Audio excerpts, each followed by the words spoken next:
bringing you the latest in tax credit news, insight, and analysis. This is Tax Credit Tuesday with your host, Michael Novogradac. Hello, I'm Michael Novogradac, and this is Tax Credit Tuesday. This is the February 11th, 2025 episode. For this episode, my guest is my partner, Jason Watkins, from our Metro Atlanta office. Jason is one of Novogradac's leading experts in opportunity zones and leads the Novogradac Opportunity Zones Working Group.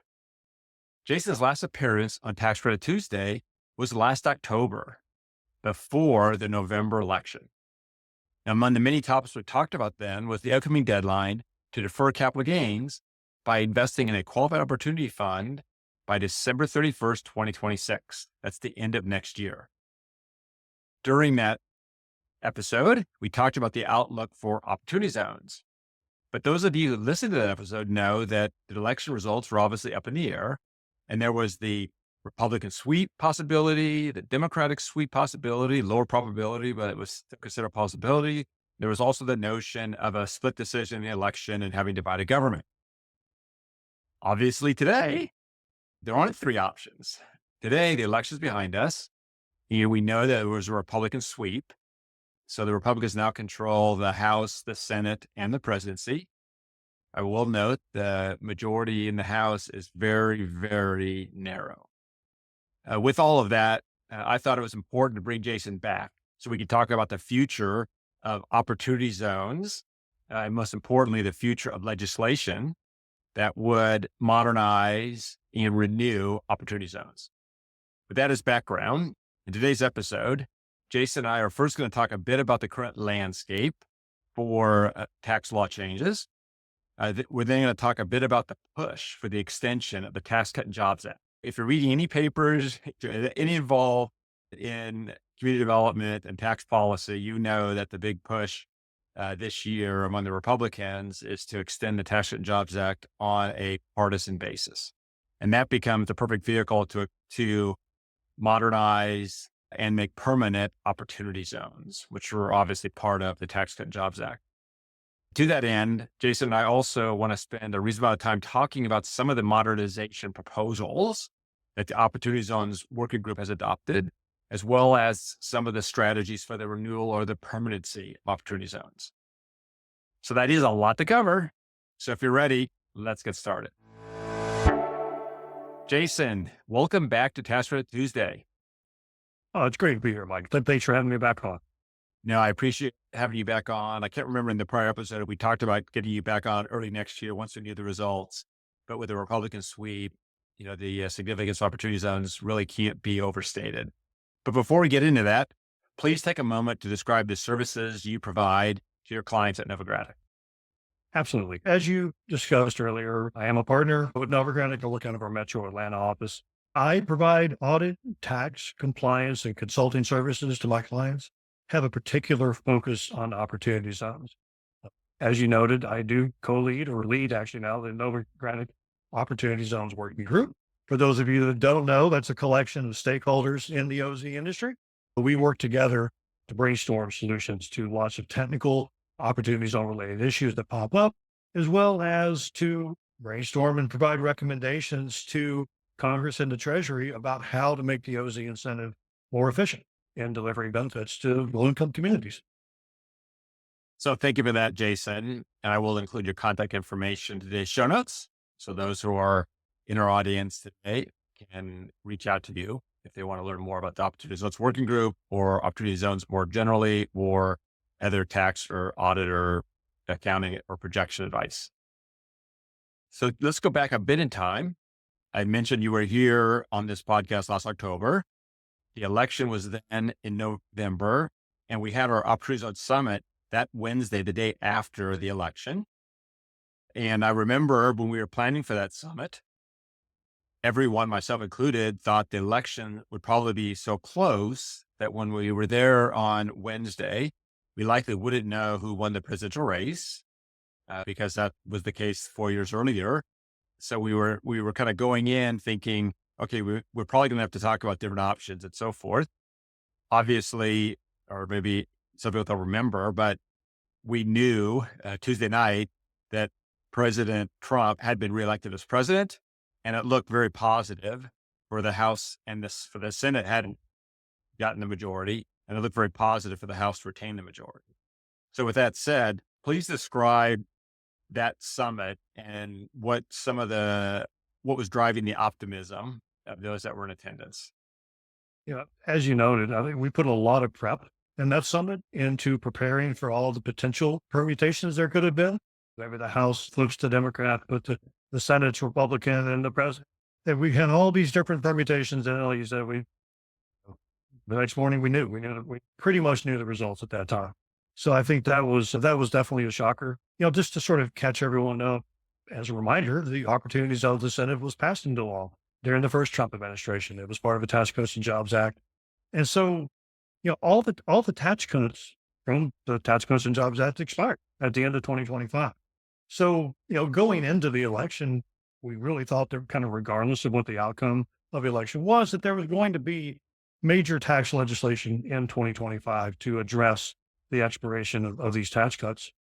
And so we were hopeful, going into the election that this would be an opportunity for an extension or some type of additional OZ legislation or renewal, et cetera. Particularly because while much of the Tax Cuts and Jobs Act was pretty partisan, and of course it was passed in a partisan manner, OZ legislation was and has been always pretty bipartisan in nature, both in the House and the Senate. So, once we had pretty much assurance that there had been a Republican sweep, it's a super amount of optimism around the room about what form the OZ incentive could take in this major tax legislation. As you know, the Opportunity Zones incentive has been a major talking point of first the Trump campaign and now the Trump administration and its cabinet. For instance, Scott Bessent, he's the new Secretary of Treasury, and Scott Turner, the new Secretary of HUD, both spoke very highly of Opportunity Zones during their nomination hearings.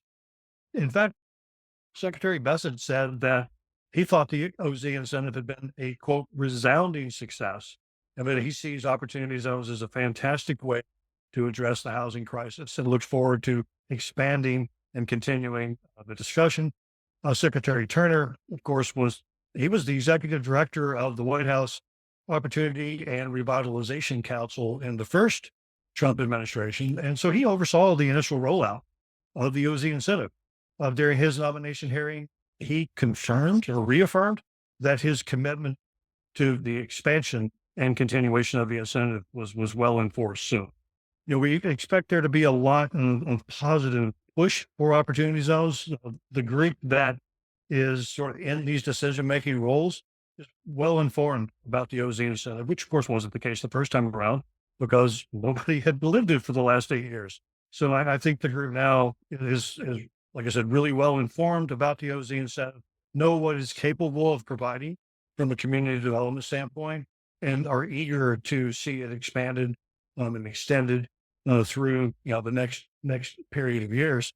And we discussed our Opportunity Zones working group, and our group's been focused on this moment for a couple of years now. We saw it coming. We knew it was going to happen.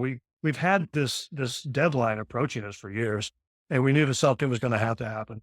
And so we've been working as a group to put together a really comprehensive set of recommendations. And then just last month, we actually sent a very detailed 14-page letter, I think it was, of our recommendations for statutory and regulatory changes to help modernize and extend the OZ incentive. We sent that to the Trump transition team, the Trump administration's transition team. Thank you for that. And we will include a link to the letter in today's show notes as well. And then if you're wondering, if our audience is wondering about the next summit, I'll ask you to comment on it, Jason. But as I understand it right now, we don't have a specific date or dates set up yet. We're kind of waiting to see what happens with the current efforts to extend the Tax Cuts and Jobs Act so we can time the next summit as best we can. I will note with respect to that, there is this question as to whether or not the House can pass a reconciliation bill, which is needed in order to get the bill through the Senate with 50 votes plus the tiebreaker, J.D. Vance. And the House wants to do an all-encompassing big, beautiful bill, big, beautiful reconciliation bill. the Senate's going down a two-bill approach. Peter and I have talked about that in prior episodes. I'll include some of the links to the prior episodes where Peter and I talked about that. And since we don't really know what that's going to be, we don't know if there'll be a bill more in the June, July timeframe or more towards the end of the year, which is what happened towards the end of the year of what happened in 2017. With that said, Jason, any other thoughts about the planning of the next summit? Definitely in the formation stages right now, like you noted, if legislation is introduced relatively soon, we would love to get something scheduled pretty rapidly so that our stakeholders, Novogradac and all of our attendees would be able to discuss this legislation in detail and start to work to get any consensus comments and commentary that we may have on the legislation into a good form so that it can be shared. So let's move now to the meat of the podcast, which is the various modernization proposals and how renewal or permanency might look in terms of redesignation of tracks and the rest.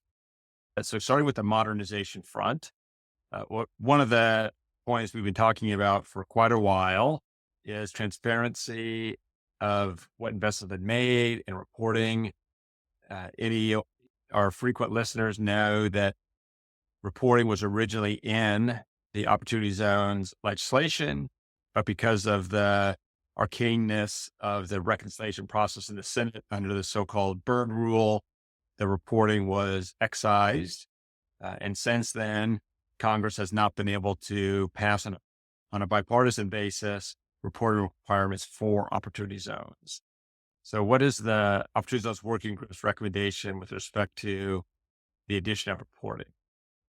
Right. Our recommendation is to reinstate reporting, basically in the form as it exists now in the Opportunity Zones Transparency Extension and Improvement Act has been introduced in each of the last two Congresses, has a pretty comprehensive set of reporting that's required that we don't believe would be too cumbersome upon the various stakeholders in the OZ industry.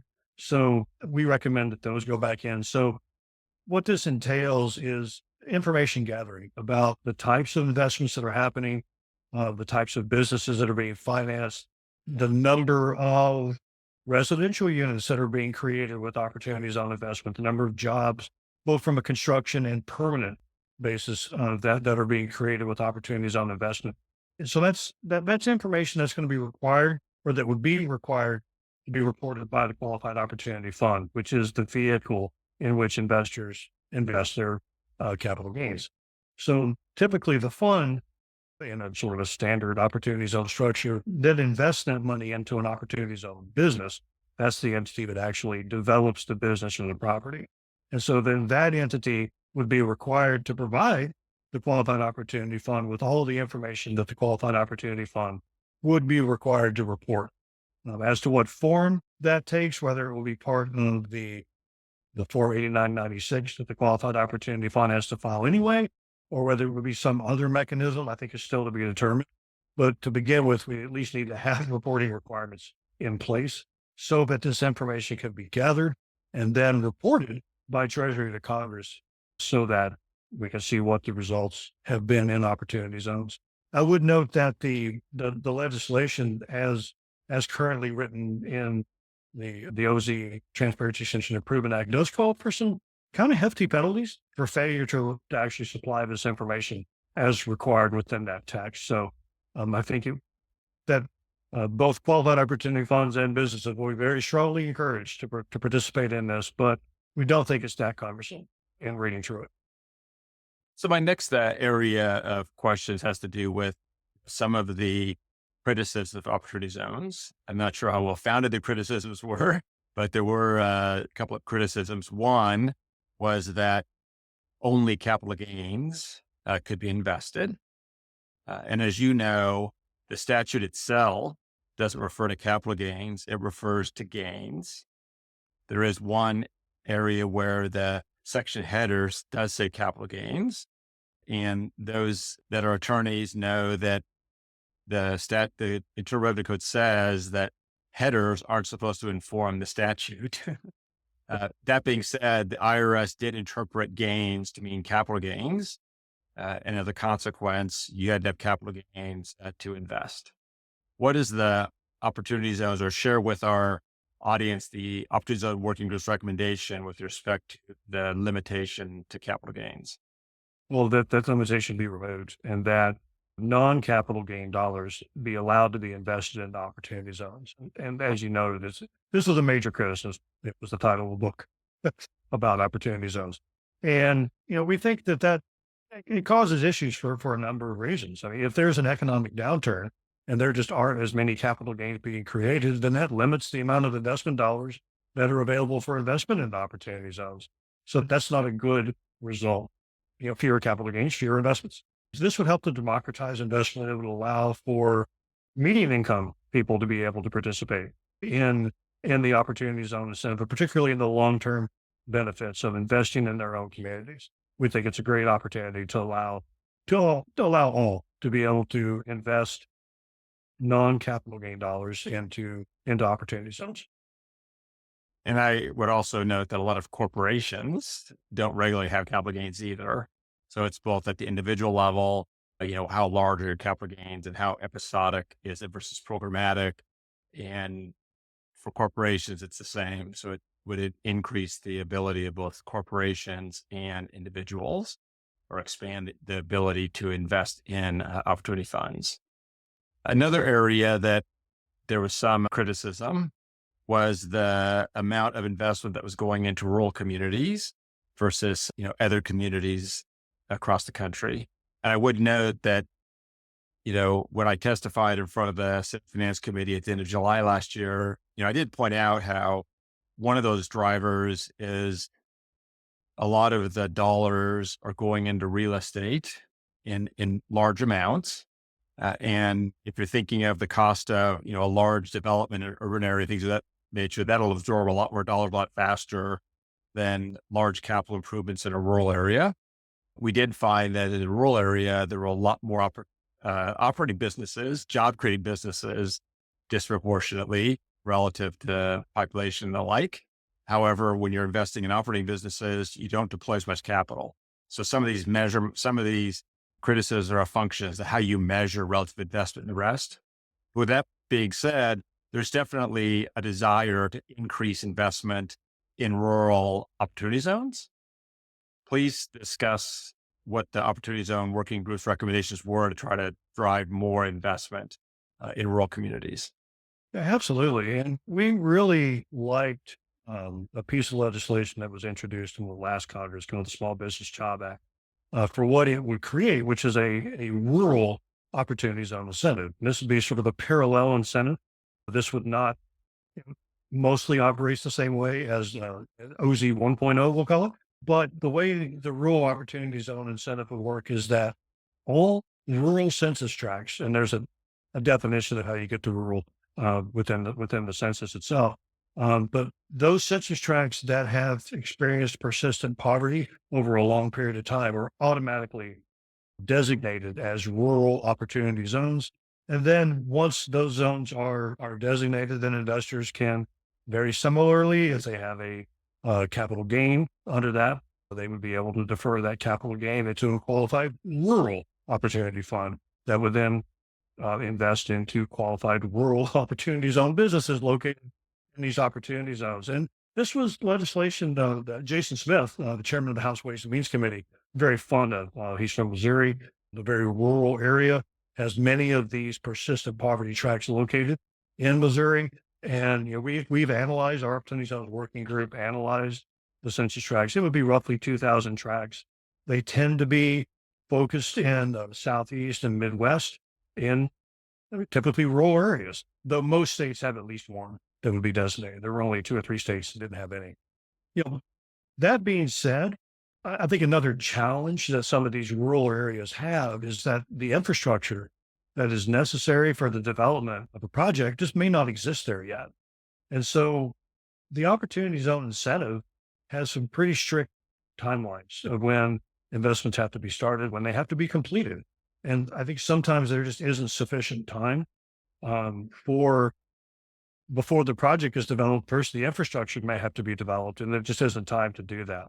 And so I think it'll be important as a push to rural investment becomes hopefully more apparent, that the timelines might need to be adjusted, or maybe some tweaks to allow for some additional time to get the infrastructure developed that's necessary to then construct projects after that. So now let's turn to another area that I'm pretty passionate about. I have a lot of these areas that I'm passionate about, but one has to do with finding ways to drive more investment and more opportunities on investment into operating businesses in distress communities. The reason why, one of the reasons why not as much money was invested in opportunity zones relative to real estate, in my humble view, has to do with how the Treasury regulations were designed. You worked with us as we were making recommendations to Treasury during the whole process of the reg writing. And there were a number of suggestions we made from a regulatory basis that would have created more flexibility, so more dollars could be invested in operating businesses. Here, we're talking about legislative changes. So please share some of the Opportunity Zones Working Group's recommendations from a statutory perspective to be able to increase the amount of dollars going to operating businesses. Absolutely. There's a couple that we really pinpointed, I think, that could make a big difference. One of those has actually been a part of the OZ Transparency Extension and Improvement Act, which is to allow for fund investing. So right now, a qualifying opportunity fund is unable to then take that investment and break it off into smaller funds that then could focus on smaller job creating operating businesses in which to invest that are located in these rural opportunity zones.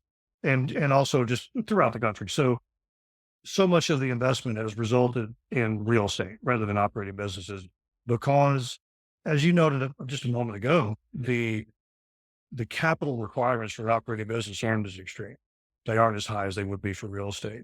And so funds need the flexibility to be able to sort of subdivide the investment that they've received into smaller funds that could then invest directly in operating businesses. So hopefully we'll see that included again in the next round of legislation. Another big one, though, and this was just sort of a fault from day one with the OZ incentive, is the substantial improvement test and how that works to pre-existing operating businesses. And it's probably, I would not just a statutory fault, it's also a regulatory interpretation fault, but please continue. There's a lot of folks to blame on this one. So there's this notion, it's not a notion, it's a rule, that non-qualifying property cannot be made to be qualifying by any means, which means that property that a business already owns cannot be improved such that it could qualify under the OZ rules. Property that has been acquired from a related party or that's contributed into a partnership also does not work, because by definition isn't qualified. No amount of improvement can make it qualified, which, so let me just example here. Yeah. Let me just interject there. It's not just that no dollar amount can make it qualified.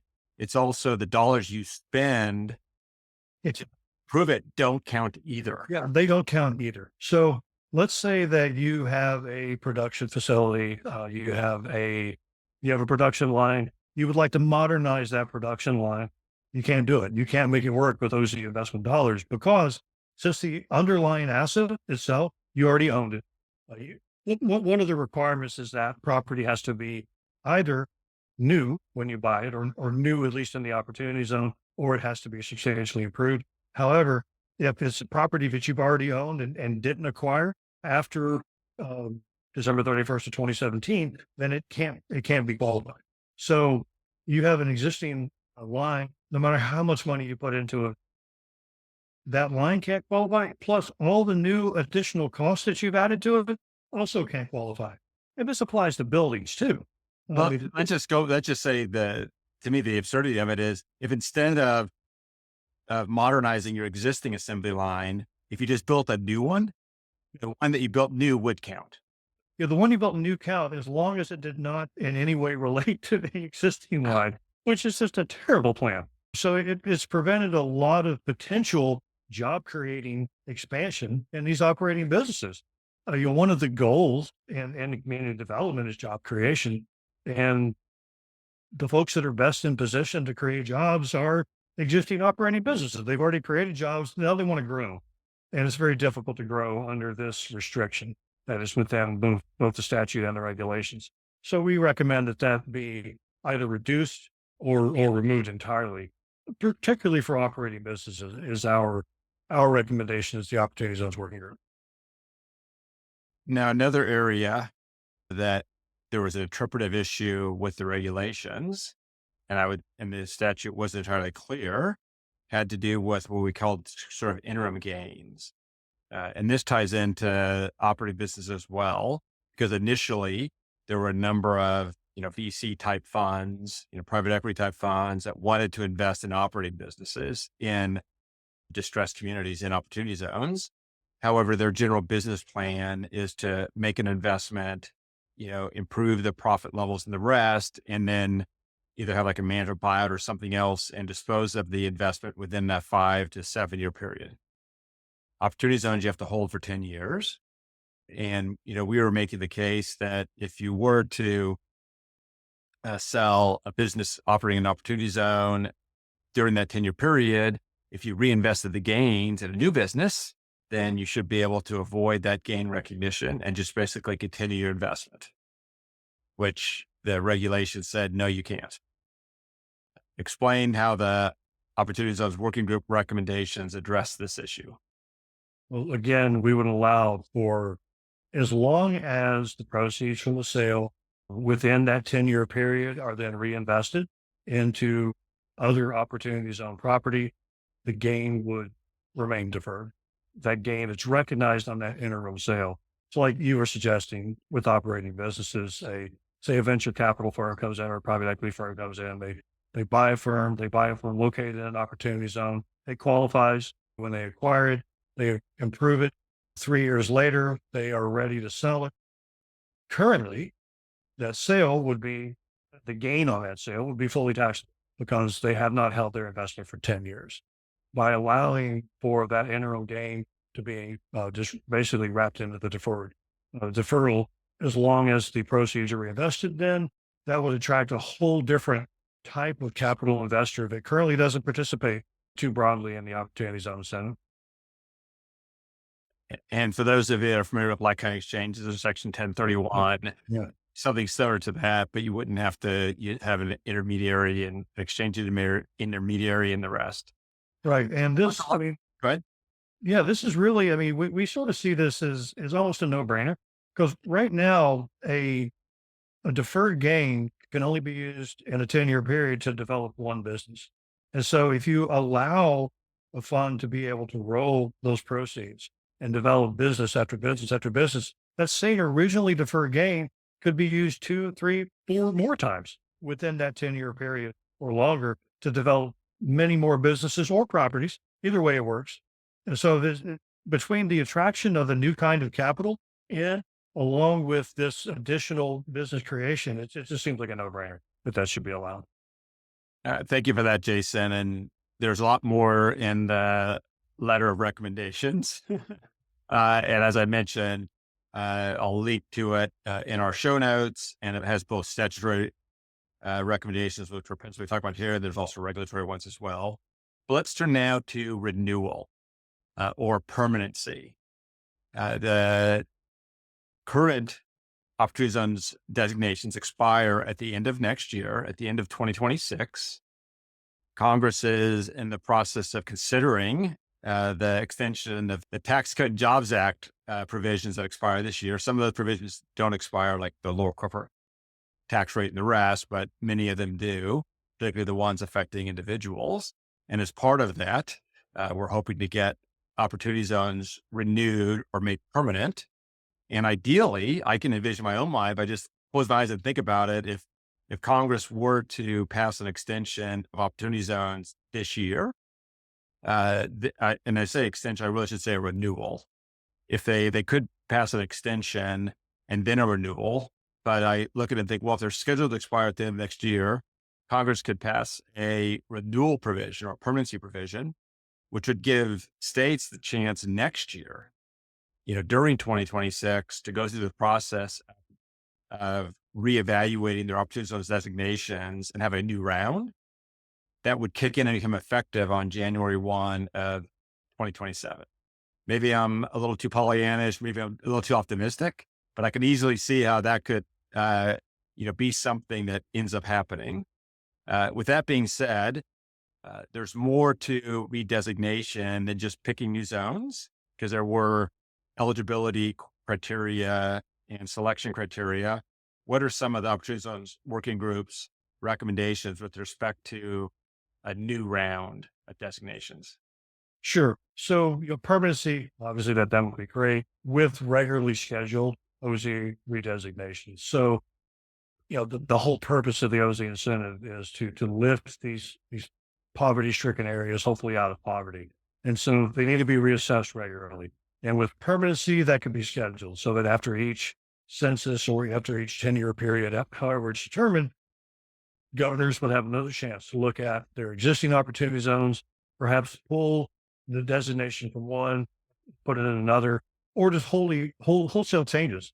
A lot of the census tracts are being chosen in the first round, and we've talked to a lot of states on this as well. If they had another crack at it, they would have chosen some different opportunity zones. I mentioned the infrastructure issue earlier. There were a number of really rural census tracts that were chosen that just had no hope of really attracting investment.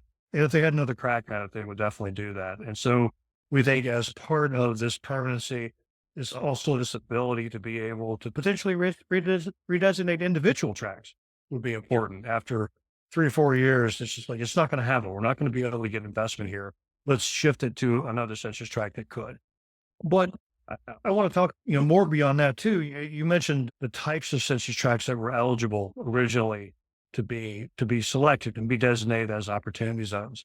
And the criteria used are sort of the same criteria used for low-income communities and the New Markets Tax Credit Code.